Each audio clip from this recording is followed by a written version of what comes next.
नाम बड़ा गजब है भैया आपका। राधे। भाई के फैन हो क्या? मतलब तेरे नाम बहुत बार देखी है क्या आपने? जी सर, काफी बार देखी है। उन दिनों मैं एक टैक्सी स्टैंड पे काम करता था और सर जैसी सैलरी मिलती थी ना, हमेशा यही पिक्चर देखने चला जाता था। इसीलिए सब लोगों ने मेरा नाम राधे रख दिया। Taxi stand. यार राधे तुम कहीं कालका जी में अतर सिंह के स्टैंड पे तो नहीं थे? मेरी ये बात सुनते ही उसने 2 बार वो सेंटर वाले मिरर से ऐसे मेरी तरफ देखा और बोलता है, जी सर, मैं वहां काम कर चुका हूं। उसके ऐसा कहते ही मैं फ्लैशबैक में चला गया और अब मेरी आंखों के सामने था very young Radhe. Shoulder length बाल, सिर पे बंडाना पहना हुआ, बेल बॉटम जीन्स पहनी हुई, बड़े से बक्कल वाली बेल्ट और मुस्कुराता हुआ चेहरा। मैं ये सोच ही रहा था कि जोर से आवाज आई, सर। सर मैंने आपको पहचाना नहीं। अरे राधे, मैं कपिल, कपिल ठाकुर यार। इवेंट कंपनी से आया करता था, सफेद रंग की मारुति वैन में। कपिल कपिल ठाकुर। अरे कपिल भैया। हाँ, अरे कपिल भैया, कितने सालों बाद। आप तो बिल्कुल बदल गए। अरे यार राधे, इतने सालों बाद यार तुझे देख के मजा आ गया भाई। सुन, एक काम कर, आगे कहीं भी चाय की दुकान मिलेगी ना, वहां रोक। एक एक चाय पीते हैं, थोड़ी सी गप्पे मारेंगे। चाय की दुकान पे बैठे और मेरे मुंह से सबसे पहले उसके लिए निकला, राधे भाई, तेरे बालों को क्या हो गया यार? शोल्डर लेंथ बाल कहां गए? छोटे छोटे रखने लग गया यार तू। अरे भैया, 17-18 साल पुरानी बातें कर रहे हो। उसके बाद तो पता नहीं क्या क्या बदल गया। भैया आपको तो पता ही है मुझे गाड़ी सीखने का कितना शौक था। अरे हाँ, बिल्कुल याद है। मौका ढूंढता रहता था, तो बस किसी की भी गाड़ी मिल जाए। बस भैया, पर स्टैंड पे किसी की गाड़ी नहीं मिली। मतलब मेरे स्टैंड में मुझे किसी ने गाड़ी नहीं सिखाई। पता है मैं गाड़ी चलाना कैसे सीखा भैया? अपने एक दोस्त के गैराज में सुबह सुबह सफाई करता था, उसके बदले में उसने मुझे गाड़ी सिखाई। 18 साल का होते ही मैंने फटाफट लाइसेंस बनवा लिया। अपने लाइसेंस की कॉपी हाथ में आते ही मैं भागता हुआ अतर सिंह भाऊजी के पास गया था, यह सोच के कि अब मुझे स्टैंड की गाड़ी चलाने को मिलेगी। कपिल भैया, अतर सिंह बाबूजी बड़े खुश हुए मेरे लाइसेंस की खबर सुन के, पर उन्होंने मुझे कभी गाड़ी चलाने को नहीं दी। जब भी थोड़ा ज्यादा काम आता था स्टैंड पे, वो बाहर से ड्राइवर्स को बुलाते थे, उन्हें ज्यादा पैसे देते थे। मुझे बड़ा बुरा लगता था भैया, और वो इसलिए क्योंकि उस स्टैंड को मैं अपना समझता था। मैं समझता था वो बाहर से जो दूसरे ड्राइवर्स को बुलाते हैं, उनको एक्स्ट्रा पैसे देते हैं। मेरे पास भी तो लाइसेंस था ना, मुझे भी तो वो यूज कर सकते थे। और मेरे बड़े सपने थे उस स्टैंड के लिए। मैं सोचता था उस स्टैंड को मैं दिल्ली का सबसे बड़ा स्टैंड बनाऊंगा। एक दिन भैया ऐसे ही ज्यादा एक काम आ गया था, ज्यादा बुकिंग आ गई थी, तो अतर सिंह बाबूजी ने बाहर के ड्राइवर्स को हायर कर लिया और उनमें से एक ड्राइवर ने हमारे स्टैंड की गाड़ी ठोक दी, मतलब गाड़ी का एक्सीडेंट कर दिया। बाबूजी बड़े गुस्सा हुए, बहुत परेशान थे। मैंने सोचा चलो बाबूजी को चाय दे के आता हूं, मूड थोड़ा सा ठीक हो जाएगा। चाय देने गया तो मैंने देखा उनका मूड ऑलरेडी शांत हो गया है, ठीक हो गया था उनका मूड। अब कपिल भैया उस समय मुझसे ना रुका नहीं गया और मेरे मुंह से निकल गया, क्या बाबूजी आप बाहर के ड्राइवर्स को बुलाते हो? मेरे पास भी तो लाइसेंस है, आप जानते हो मैं गाड़ी चलाना जानता हूं।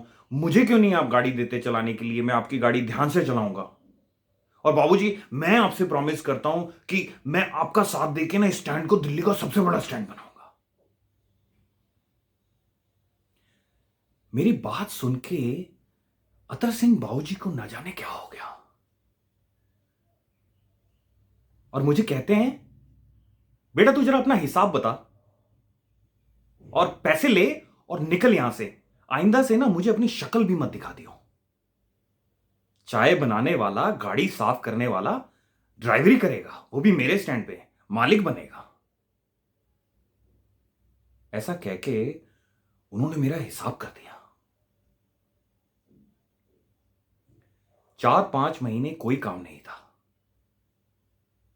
पर किसी तरह जुगाड़ करके मैंने एक सेकेंड हैंड टैक्सी लोन पे ले ली। भैया उसके बाद अगले 1-1.25 साल तक मैं एक दिन में सिर्फ 2 से 3 घंटे सोता था। बहुत मेहनत की भैया। और अगले 4 साल में मेरे पास 6 गाड़ियां थी।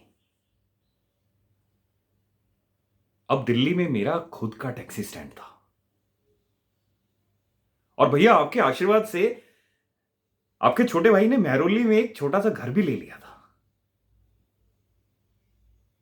सब कुछ बढ़िया चल रहा था भैया।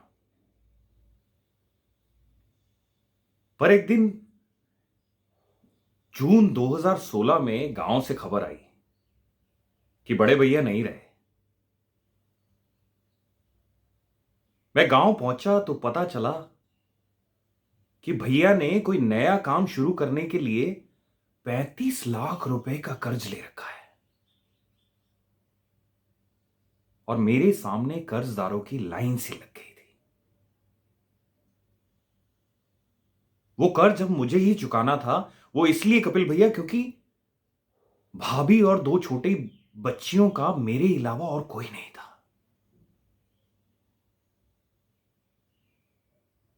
मैंने सारी गाड़ियां बेच दी। टैक्सी स्टैंड भी खत्म हो गया।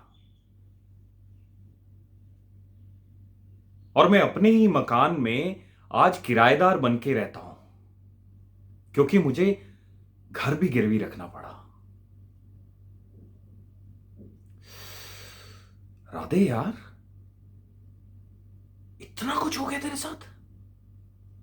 जी भैया। भैया आपको पता है 3-4 साल पहले मुझे पता लगा कि अतर सिंह बाबूजी का भी स्टैंड खत्म हो गया। अच्छा, कैसे?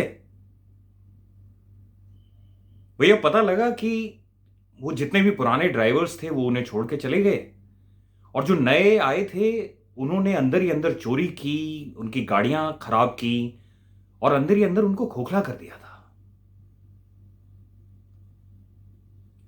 कपिल भैया काश उन्होंने मुझ पे विश्वास किया होता, मुझे एक मौका दिया होता। कसम से भैया मैं उनके स्टैंड को ना दिल्ली का नंबर 1 स्टैंड बना देता।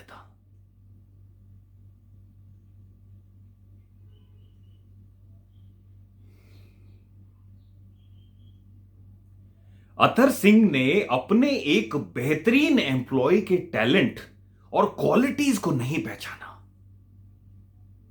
वो एक चाय बनाने वाला या सफाई वाला है, उसी लिमिटेड सोच की वजह से राधे जैसे हीरे को खो दिया।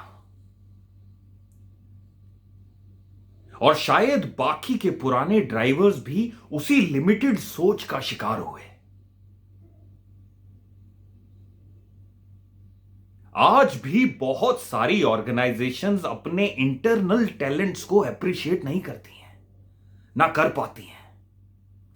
उन्हें नए प्रोजेक्ट्स और पोर्टफोलियोज का हिस्सा नहीं बनाती है, इन्वॉल्व नहीं करती हैं, लर्निंग अपॉर्चुनिटीज नहीं देती हैं, इंक्रीमेंट्स नहीं देती हैं, मार्केट कॉम्पिटिटिवनेस के हिसाब से प्रमोशन नहीं करती है, उनकी सही मौका नहीं देती है, उनको डेवलप नहीं करती है। और जिसकी वजह से वो इंटरनल टैलेंट, वो जो हीरे जैसे इंटरनल टैलेंट होते हैं, वो उनको खो देती है।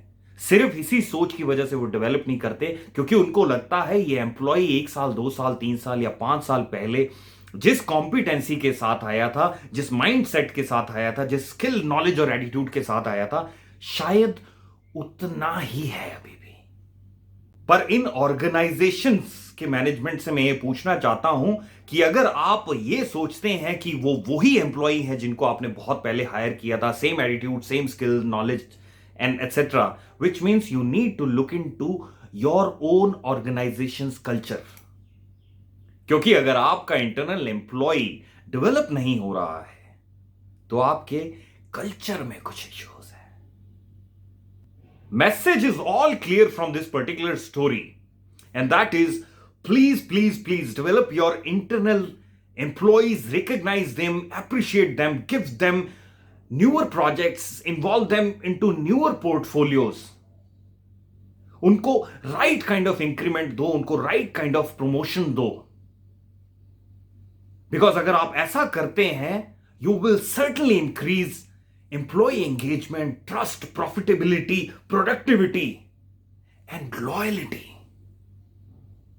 एंड ऑफ कोर्स एक बहुत बड़ी चीज, और वो है इंटरनल पूल ऑफ सक्सेसर्स, जिसके लिए ऑर्गेनाइजेशंस तरसती हैं.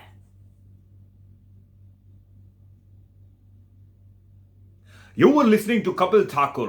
I'll see you with another story next week. Till then, please do take care of yourself.